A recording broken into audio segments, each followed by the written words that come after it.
An Ginoo madahaiyo.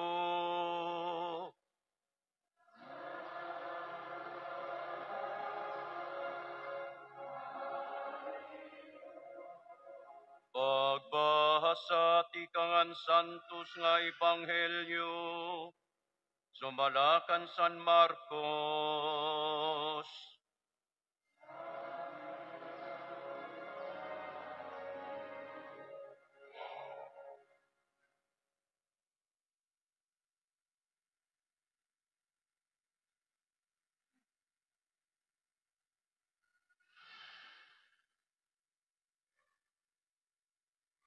Gintirok niya ang 12 nga mga tinunan, ngan iya ginsugo hinpadis-padis.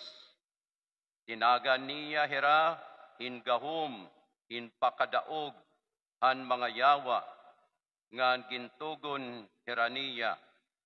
Ayaw kamo pagdara hinbisan ano a iyo paglakaton, labot hintungkod. Ayaw pagdara hinpagkaon, hinsupot ngan hinkwarta a iyo mga bulsa.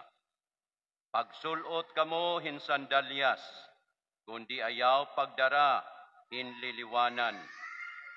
Gintugon pahira, kundiin kamo nga balay karawata, ngan pasaka, pabilin kamo, dida ngahaw, tubtob han iyo pagbaya, ito nga dapit. Kundiri kamo karawaton hausa nga dapit, o diri kamo pamatian, bayai ito nga dapit, katapos niyo padpara, ang tapo-tapo a iyo mga tiil.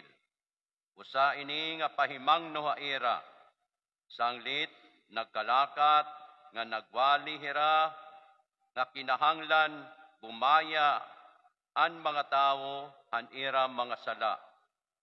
Nagpaiwas hira hindamo nga mga yawa, nga nagdihog hira hinlana adamo nga mga magsakit, ngan ginupay nira hira. An Ebanghelyo an aton Ginoo. Pagayawon ka, Kristo.